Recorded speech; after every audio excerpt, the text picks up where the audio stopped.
listen to hear sleigh bells in the snow.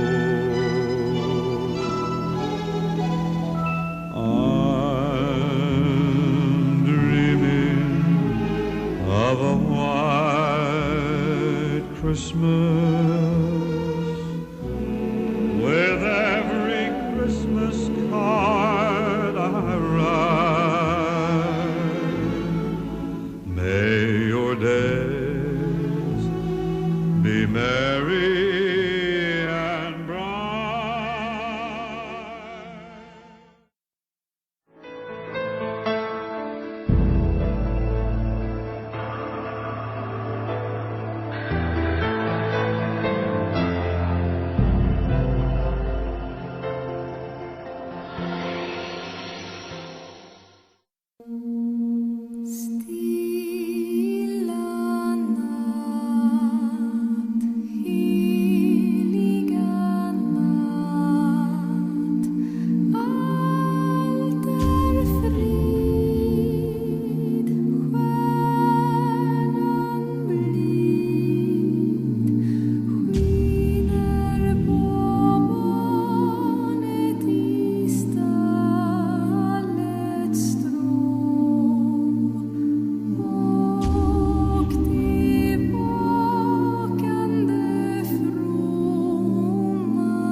이 성탄절이 되면 해마다 온 땅이 화려하게 장식이 됩니다. 온 세계가 축제의 분위기입니다. 크리스마스 캐롤송은 전에 비해서 많이 약화됐죠.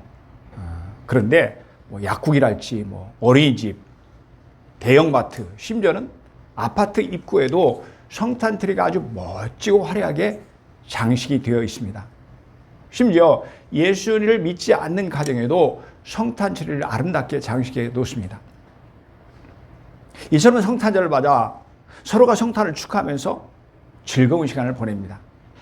하지만 정작 성탄의 주인공이 누구인지는 별로 관심이 없습니다. 여러분, 성탄의 주인공은 성탄 트리가 아닙니다. 산타크로스나 캐롤송이 아닙니다. 바로 예수 그리스도이십니다. 예수님이 성탄의 주인공이십니다. 인류의 역사는 예수님의 탄생으로 인해서 BC와 AD로 구분이 됩니다. 그렇죠? 그러니까 그만큼 예수님의 탄생이 큰 의미가 있다는 확증이죠. 여러분은 성탄을 맞아 어떤 선물을 준비하셨나요? 오늘 본문의 동방 박사들은 예수님의 성탄을 맞아서 황금과 유황과 몰약을 준비하였습니다. 어제 설교에 이어서 동방 박사들이 예수님에게 선물로 드린 황금, 유약, 몰약 가운데 유향의 의미를 다시 한번 살피면서 함께 은혜를 나누려고 합니다. 어제 유향은요, 기억하시죠? 제사장을 상징한다고 말씀드렸습니다. 그렇다면 유향의 또 다른 의미가 무엇일까? 그것은 예수님은 하나님이라는 것입니다. 보실까요? 집에 들어가 아기와 그의 어머니 마리아가 함께 있는 것을 보고 엎드려 아기께 경배하고 보배압을 열어 황금과 유황과 물약을 예물로 드리니라. 예, 본문 11절의 말씀이죠. 교회의 전통적인 해석에 따르면 유황은 예수님의 신성을 상징합니다. 주석가로 아주 널리 알려진 오리겐과 핸드릭슨이 이 견해를 지지하고 있습니다. 유황은 주로 소제를 드릴 때 함께 사용했습니다. 소제 말씀드렸죠. 그러니까 곡식을 제물로 삼아서 하나님께 드리는 제사, 이게 이제 소제였는데 이때 유황이 사용됐다는 거죠. 그러니까 유황은 성전에서 제사에 사용되는 성스러운 것이었기 때문에 예수님의 신성을 상징한다고 해석한 것입니다. 그렇습니다. 예수님에게 동방박사들이 유황을 선물로 드린 영적인 의미는 예수님이 신성을 지니셨다는 것입니다. 그렇습니다. 이 땅에 오신 예수님은 인간이면서 동시에 신성을 가진 하나님이셨습니다. 그렇다면 예수님이 하나님이라는 증거가 무엇일까? 성경에 보면 그 증거를 제시하고 있습니다. 첫째, 예수님 스스로가 하나님이라고 말씀하셨습니다. 요한복음 10장 30절을 보니까 예수님께서 이렇게 말씀하십니다. 나와 아버지는 하나이라. 예수님과 하나님은 하나이시다. 한 분이시다는 거죠. 우리 같이 읽습니다. 시작. 예수께서 이르시되 빌립아 내가 이렇게 오래 너희와 함께 있으되 내가 나를 알지 못하느냐? 나를 본 자는 아버지를 보았거늘 어찌하여 아버지를 보이라 하느냐? 이 제자 중에서 빌립이라는 그런 제자가 있었는데 예수님께서 하도 하나님 말씀하시니까 예수님 하나님이 어디 계십니까? 저희들한테 좀 보여주십시오. 이렇게 물었을 때 대답하신 예수님의 대답입니다. 뭐라고 합니까? 나를 본 자는 예수님을 본 자는 아버지를 보았거늘 이렇게 말씀하시는 거죠. 여러분 지금 예수님께서 무슨 말씀을 하시나요? 내가 곧 아버지이다. 즉 예수님이 하나님이시라는 것입니다. 그러니까 예수님 자신이 하나님이시라고 선언하신 것입니다. 둘째로, 첫째는 예수님 자신이 하나님이라고 선포하신 거죠. 둘째는 예수님이 하신 사역들이 예수님께서 하나님 되심을 밝히 증거하고 있습니다. 예수님께서는 거친 바다와 거센 풍랑을 향해서 말씀하셨습니다. 잠잠하라, 고요하라. 그러자 바람이 그치고 바다가 아주 잔잔해졌습니다. 한 번은요, 예수님이 제자들과 함께 배를 타고 가는데 밤이 깊었습니다. 캄캄했어요. 그런데 바람마저 아주 거세게 불었습니다. 그때 예수님은 바다 위를 걸어서 제자들 곁을 지나가려 하셨습니다. 그것을 본 제자들은 유령인 줄 알고 살려달라고 소리를 지릅니다. 그러자 예수님께서 말씀하셨습니다. 안심하라, 내니 두려워하지 말라. 이처럼 예수님이 제자들 앞에서 바다 위를 걸어가신 것입니다. 예수님 주변에는 그분의 말씀도 듣고 병도 고치기 위해서 수많은 사람들이 구름대처럼 몰려들었습니다. 그러다가 그날도 해가 저물었는데 사람들은 지쳤고 먹을 것마저 다 떨어졌습니다. 이때 예수님은 한 아이에게서 받은 보리떡 5개와 물고기 2마리로 그곳에 있는 5,000명을 다 배불리 먹으셨습니다. 오병이어의 기적을 베푸신 것입니다. 예수님은 베다니에 살고 있는 나사로를 참 사랑하셨습니다. 그런데 어느 날 그가 죽게 되었다는 전가를 받았습니다. 그러니까 그가 죽을 병에 걸린 거죠. 하지만 주님은 그 전가를 받고도 이틀이나 거기서 머무시다가 이틀 후에 베다니로 가셨습니다. 갔더니 나사로는 이미 죽어서 나흘이나 지난 후였습니다. 시체가 썩어서 냄새가 진동했습니다. 그럼에도 불구하고 예수님은 시체가 있는 무덤을 향해서 큰 소리로 말씀하십니다. 나사로야, 나오너라. 그러자 죽은 자가 손발이 묶인 채로 걸어 나왔습니다. 예수님이 죽은 자를 살려내신 것입니다. 저는 이 대목에서 굉장히 궁금한 게 하나 있었어요. 여러분 보세요. 지금 나사로가 죽었어요. 나흘이나 됐다고 그러지 않습니까? 죽은 사람 어떻게 합니까? 손발 꽁꽁 묶어서 이렇게 놓지 않습니까? 아니 근데 그걸 살려냈다고 해서 어떻게 그가 걸어 나온 거지? 제가 어디서 의문점이 풀렸냐면 영화를 봤어요. 거기에 관련된 영화를 봤는데 보니까 어떻게 하냐면 발도 묶이고 손도 묶이고 이제 간신히 일어났겠죠? 막 토기가 되는 것처럼 펄쭉펄쭉 쪄져 이렇게 나오더라고요. 아 그래 그렇게 나왔겠구나 이런 생각을 하셨어요. 어느 날 예수님은 한 중풍병 여자를 고쳐주시고 그에게 말씀하셨습니다. 작은 자야 내 죄사함을 받았느니라. 마가복음 2장 5절의 말씀입니다. 그러자 예수님은 그러니까 예수님은 그의 병뿐이 아니고 죄까지도 용서해 주셨다는 말씀입니다. 그렇죠? 여러분, 예수님께서 행하신 기적을 말하자면 아마 끝이 없을 것입니다. 복음서를 우리가 들여다보면 예수님의 수많은 기적들이 빼곡하게 기록되어 있습니다. 사실 이런 예수님의 사역은 창조주가 아니면 결코 행할 수 없는 일들입니다. 여러분 생각해 보세요. 천하의 명의라 할지라도 어떻게 죽은 자를 살려낼 수가 있겠습니까? 세상에 어떤 사람이 빵 2개와 물고기 5마리로 5,000명을 먹일 수가 있겠습니까? 세상에 어떤 사람이 폭풍을 말 한마디로 고요하게 만들 수 있겠습니까? 누가 감히 인간에게 죄를 사해 줄 수 있을까요? 죄 사함의 권세는 오직 하나님 한 분밖에 없습니다.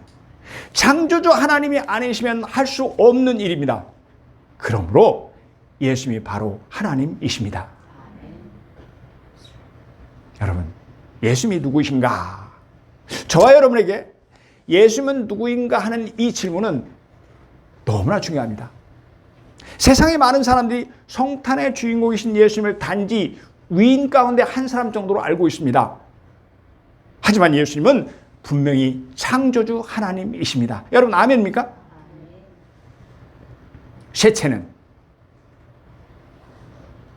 예수님의 제자들이 예수님을 하나님이라고 고백했습니다. 마태복음 14장 33절의 말씀입니다. 배에 있는 사람들이 예수께 절하며 이르되 진실로 하나님의 아들이로소이다 하더라. 도마가 대답하여 이르되 나의 주님이시오 나의 하나님이시니이다. 요한복음 20장 28절의 말씀이죠. 우리 천천히 같이 읽습니다. 시작. 시몬 베드로가 대답하여 이르되 주는 그리스도시요 살아계신 하나님의 아들이시니이다. 아멘. 마태복음 16장 16절의 말씀입니다. 사랑하는 여러분, 이것이 예수님과 가장 가까이 지냈던 제자들의 고백입니다. 특히 의심 많던 도마도 예수님 바로 하나님이라고 고백했습니다. 예수님은 누구십니까? 이 질문은 너무나도 중요한 질문이었기에 예수님께서 이 땅에 계실 때에도 제자들에게 물어보셨습니다. 예수께서 빌립보 가이사랴 지방에 이르러 제자들에게 물어보시되 사람들이 인자를 누구라 하느냐? 여기서 인자는요, 예수님께서 자신을 가리켜서 즐겨 사용하던 그런 단어입니다. 그러니까 사람들이 예수님을 누구라고 하느냐 이렇게 물어본 거죠. 그래서 제자들이 대답합니다. 더러는 세례 요한이라고도 하고 더러는 에레미야, 더러는 엘리야라고 합니다. 그러자 이번에는 예수님께서 제자들에게 묻습니다. 그러면 너희는 나를 누구라고 하냐 생각하느냐? 이때 베드로가 용감하게 대답합니다. 주는 그리스도시요 살아계신 하나님의 아들이시니이다. 사랑하는 여러분, 예수님이 하나님의 아들이라는 이 고백은 예수님이 바로 하나님이라는 고백과 같습니다. 그렇습니다. 예수님이 누구십니까? 우리가 예수님을 어떤 분으로 알고 있는가 하는 것은 참으로 중요합니다. 세상 사람들은 예수님을 소크라테스, 공자, 석가모니처럼 4대 성인 중에 한 사람이라고 말합니다. 여러분, 만일 우리를 원숭이나 동물에 비하면 기분이 어떨까요? 그러므로 예수님을 사람들과 비교하는 자체가 불가합니다. 마찬가지로 하나님이신 예수님을 피 잊어버린 인간과 비교할 수 없는 것입니다. 우리 뜻을 생각하면서 같이 읽겠습니다. 시작. 그런즉 너희가 하나님을 누구와 같다 하겠으며 무슨 형상을 그에게 비기겠느냐. 이사야 선지자를 통해서 하나님께서 하신 말씀이에요. 하나님을 누구와 비교하느냐 하는 것입니다. 이사선지자 당시에도 사람들이 하나님을 이방신과 비교하고 하나님을 우상과 비교했습니다. 그래서 하나님이 이사야에게 말씀하신 것입니다. 너희가 하나님을 누구와 같다 하겠으며 무슨 형상을 그에게 비기겠느냐. 여러분, 하나님이신 예수님을 사람과 비교하는 것은 영적으로 무지한 일입니다. 하나님은 사람들과는 비교할 수 없는 온 우주의 창조주 하나님이십니다. 사랑하는 여러분, 예수님은 사람이면서 동시에 신성을 가지신 줄로 믿습니다. 예수님은 사람이면서 동시에 하나님이신 줄로 믿습니다. 예수님은 사람이면서 동시에 창조이신 줄로 믿습니다. 아멘. 그렇다면 하나님이신 예수님이 왜 이 땅에 인간의 몸을 입고 오셨을까요? 우리를 구원하기 위함이라고 성경은 말씀합니다. 누가복음 10장 10절입니다. 인자가 온 것은, 말씀드린 대로 예수님께서 자신을 말씀하시고, 예수님께서 오신 것은 잃어버린 자를 찾아 구원하려 함이라. 잃어버린 자를 찾아 구원하려 함이라. 잃어버린 자가 누굴까요? 하나님을 잃어버린 자, 생명을 잃어버린 자, 하나님께 주신 영원한 생명을 죄 때문에 잊어버린 자, 하나님의 자녀들입니다. 예수님이 이 땅에 오신 것은 우리에게 구원을 선물로 주시기 위함이라고 말씀합니다. 여러분, 예수님은 왜 우리를 구원하러 오셨나요? 참으로 우리를 사랑하시기 때문입니다. 천천히 같이 읽습니다. 시작. 하나님이 세상을 이처럼 사랑하사 독생자를 주셨으니 이는 그를 믿는 자마다 멸망하지 않고 영생을 얻게 하려 하심이니라. 여러분, 아멘입니까? 하나님이 세상을 이처럼 사랑하사, 이렇게 말씀합니다. 그러니까 하나님이 세상에 있는 우리들, 저와 여러분을 너무너무 사랑하시기 때문에 우리에게 영원한 생명을 주기 위해서 이 땅에 오셨다고 말씀합니다. 우리를 멸망 가운데 방관하지 않으시고 우리에게 영생을 주시기 위해서, 우리에게 구원을 베푸시기 위해서 오셨다고 말씀합니다. 또 이렇게 말씀하죠. 그를 믿는 자마다 멸망하지 않고. 그렇습니다. 하나님을 떠난 모든 사람들은 지금 멸망 상태에 있습니다. 사랑하는 여러분, 술이 잔뜩 취해서 기차 레일 위에 쓰러져 잠들어 있는 사람을 한번 생각해 보시기 바랍니다. 지금 얼마나 위험한 상황입니까? 곧 기차가 달려올 것을 생각하면 정말 끔찍하지 않습니까? 하나님을 떠난 자들이 바로 이와 같습니다. 그들은 세상에 취해서 깊은 잠에 빠져 있습니다. 기차가 달려오는 줄도 모르고 그냥 죄에 빠져서 깊은 잠을 자고 있는 것입니다. 온 인류가 이와 같이 멸망과 사망에 처해 있습니다. 그대로 두면, 그냥 있으면 사망이죠. 죽을 수밖에 없습니다. 그래서 하나님이 인간의 몸을 입고 이 땅에 내려오신 것입니다. 이 땅에 사망에 처한 자를 구원하시기 위해서 하나님이 인간의 모습으로 이 땅에 오신 것입니다. 그러므로 이제 누구든지 예수님 때문에 구원을 받을 수 있는 새로운 길, 생명의 길이 열렸습니다. 사랑하는 여러분, 인간의 모습으로 이 땅에 오신 하나님은 우리에게 구원을 주시기 위해서 오신 줄로 믿습니다. 우리에게 영생을 주시기 위해서 오신 줄로 믿습니다. 우리를 살려 오신 줄로 믿습니다. 아멘. 우리 동영상 감상하시겠습니다.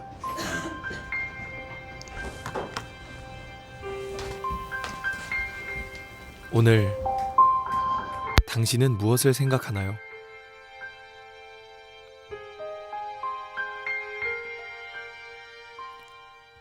산타, 연인끼리 주고받는 선물, 친구들과 즐기는 파티. 그러나 당신은 이 이름을 기억하고 있나요? Silent night, holy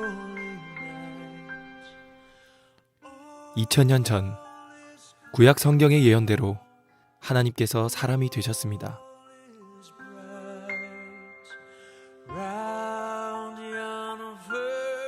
그리고 구약 성경의 수백 가지 예언을 일생 동안 모두 이루셨습니다. Holy infant, so tender and mild. 이사야 53장의 예언대로 우리 대신 죽으셨고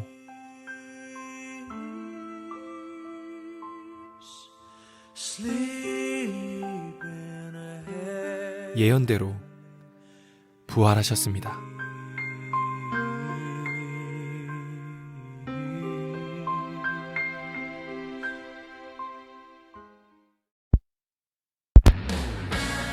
예수님께서는 모든 눈물과 죄와 죽음을 깨뜨리시고 영원한 천국을 약속하셨습니다. 이것이 창조주 하나님께서 이 땅에 다녀가신 이유였습니다. 오늘은 그분을 생각하는 날입니다.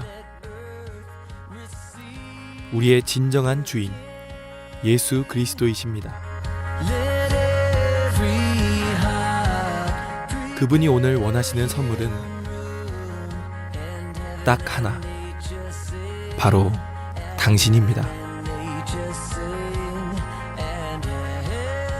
이 땅에 다녀가신 전능하신 하나님 예수 그리스도,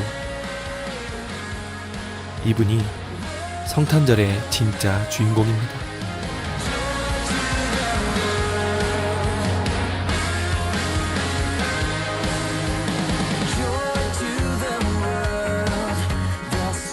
사랑하는 여러분, 어떤 선물이 주님을 기쁘시게 할까요? 동방박사들은 먼 나라로부터 오랫동안 걸어서 예수님께 나왔습니다. 예수님은 그 무엇보다도 당신에게 경배하러 온 그들로 인해서 기뻐하셨을 것입니다.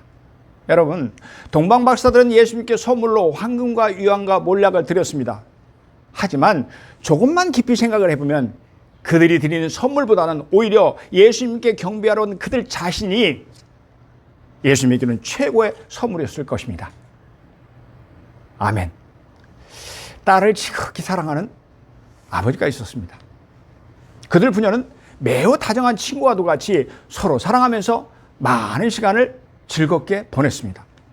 그러던 어느 날 아버지는 자기 딸이 조금 변한 것을 알아차립니다. 함께 산책을 하자고 하면 딸이 사양합니다. 그래서 아버지는 몹시 슬펐으며 왜 이런 일이 생겼는지 이해할 수 없었습니다. 얼마 후에 아버지 생일이자 딸은 예쁘게 포장한 선물을 아버지께 드렸습니다. 아버지, 제가 아버지를 기쁘게 해드리려고 직접 만들었어요. 포장을 풀자 손으로 술을 넣어 만든 예쁜 슬리퍼가 나타납니다. 그제서야 아버지는 비로소 지난 석 달간 있었던 일을 이해할 수 있었습니다. 하지만 아버지는 딸에게 이렇게 말합니다. 내 사랑하는 딸아, 나는 내가 만들어준 이 슬리퍼가 정말 마음에 든단다. 하지만 다음부터는 내게 슬리퍼를 주고 싶으면 사도록 하렴. 나는 내가 만들어주는 그 어떤 것보다도 너 자신을 원한단다. 너는 나에게 그 무엇과도 비교할 수 없는 고귀한 선물입니다. 알았니? 사랑하는 성도 여러분, 그렇습니다. 오늘 예수님이 기뻐하신 선물은 바로 여러분입니다. 이 성탄절에 예수님께 드리고 싶은 최고의 선물은 바로 여러분인 줄로 믿습니다. 아멘.